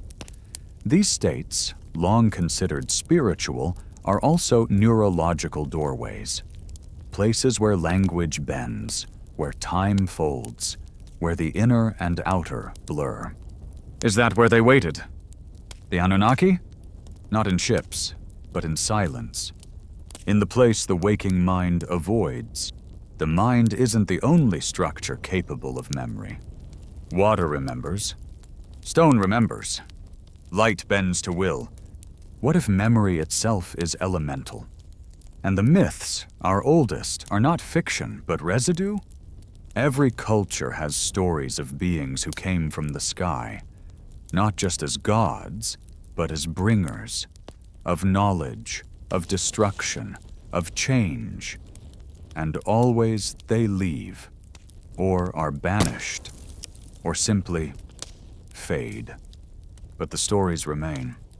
The feathered serpent, the luminous teacher, the builder of cities in a single night. And buried beneath the metaphors, details that don't belong in fairy tales, astronomical numbers, geological clues, instructions. It's not the science we lack. It's the ability to listen differently, to accept that what we call myth may hold data, compressed, transmitted through generations, waiting for a species that has forgotten to learn again how to remember. Maybe that's the cycle. They come, we rise, we forget, we seek, they return. Or maybe they never left. Just changed frequency. And all we must do is tune ourselves accordingly. Some knowledge doesn't reveal itself in answers, but in proximity, in quiet, in alignment. As if truth isn't a matter of discovery, but resonance. Stand in the heart of an ancient site, Machu Picchu, Chichen Itza, Baalbek, and something shifts. The air thickens. The body remembers. It's not just awe, it's recognition. The stones aren't just heavy, they're tuned. We forget that our ancestors didn't think of spirit and matter as opposites. They thought of them as frequencies, degrees of the same vibration. This is why temples were aligned to stars, why mantras were etched into walls, why names were sacred. Because they understood that names weren't labels, they were keys. And the Anunnaki?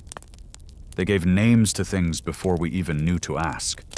Enki, Ninhursag, Utu, names not of deities, but of principles, of forces, of functions, of balance. In one tablet, Enki shapes humanity not as a master, but as a collaborator. Not to serve, but to steward. And then, he steps back. Why? Because maybe the greatest gift is not presence, but permission. Permission to remember, to rebuild, to re-encode what was once embedded in the stars into something living, into us. And maybe the forgetting was never a punishment.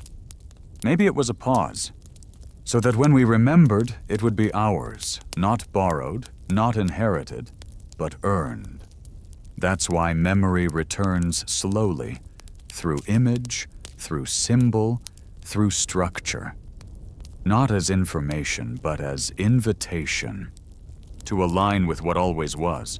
The pyramids are not pointing up, they are pulling in, tuning forks in stone, anchored to stars, whispers of scale, precision, harmony.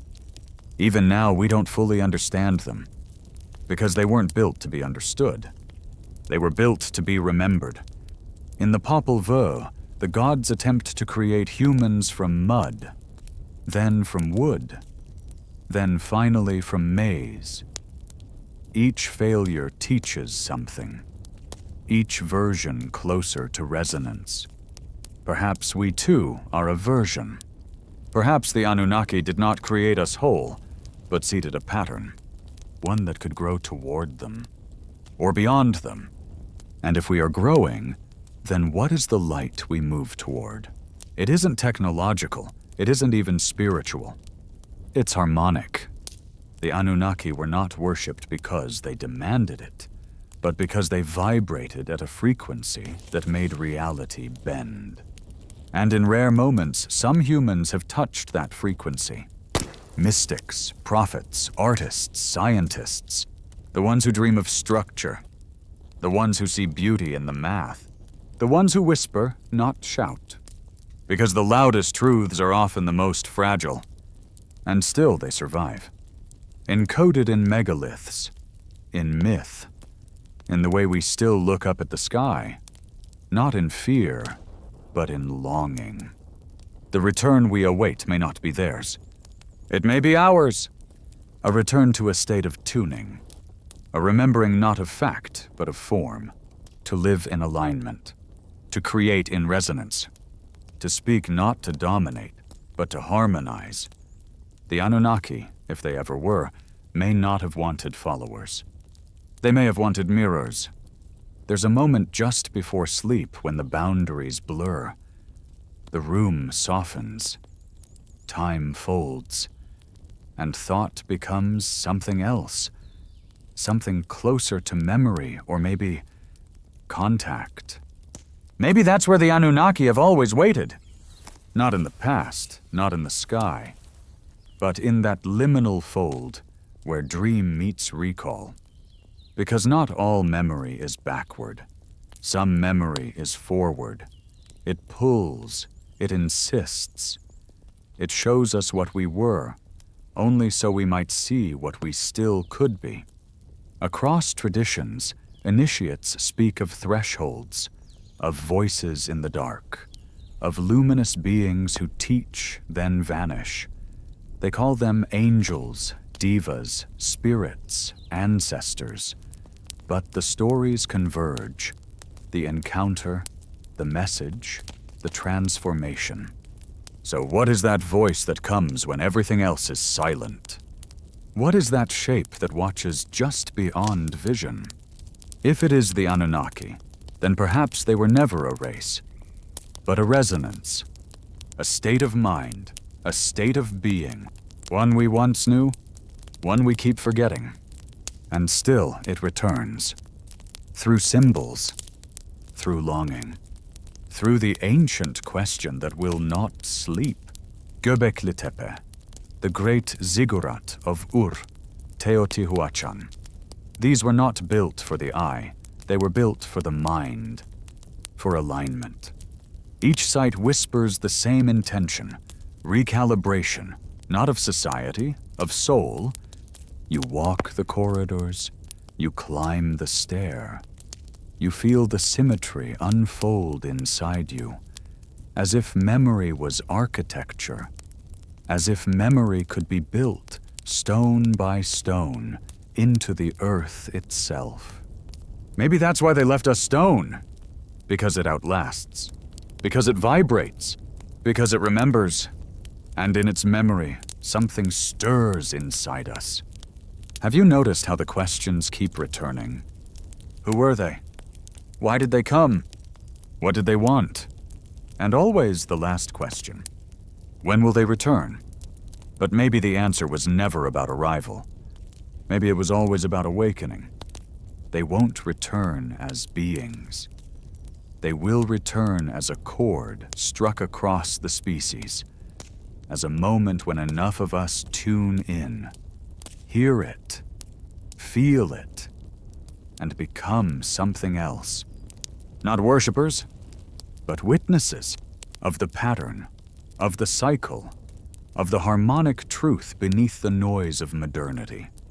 The ancients spoke of a time before time, when knowledge was pure and light was a language, when we were not divided from the stars, but extensions of them. This was not metaphor. It was mapping. They weren't describing dreams. They were recalling states of consciousness, of connection. And the Anunnaki? They may have been the ones who remembered longest. Who knew how to shape reality through resonance, not rule? Who left not because they were done, but because we weren't ready. Until now. Now the ruins are speaking again. Now the myths sound familiar again. Now the sky feels close again. And maybe this time, we listen. What if the silence isn't absence, but invitation? We look to the stars and ask who made us. But what if the stars were never the source, only the mirror? What if the makers left something not above us, but within? The final stories of the Anunnaki don't end with conquest. They end with retreat. Not defeat, not death, just departure. A pause. A letting go. And in their place, myth, symbol, stone, sky. We call that absence mystery. But mystery is only the shape of something remembered imperfectly. There are those who say the Anunnaki will return, that they wait behind a veil, that the veil is thinning. But maybe the veil was never around them. Maybe it's around us, woven of certainty, pride, noise. What if remembering them means remembering ourselves? What if awakening doesn't come in light, but in stillness? The temples have not crumbled. They've only changed form. Now the temple is the question. Now the gate is your breath. Now the memory is you. Because remembering is not about data. It's not about proof. It's about pattern. It's about feeling the old hum vibrate again beneath your thoughts. It's about looking at an impossible carving and saying, not how, but why. It's about noticing that every ancient silence still speaks. We are not waiting for visitors. We are becoming the ones we once waited for.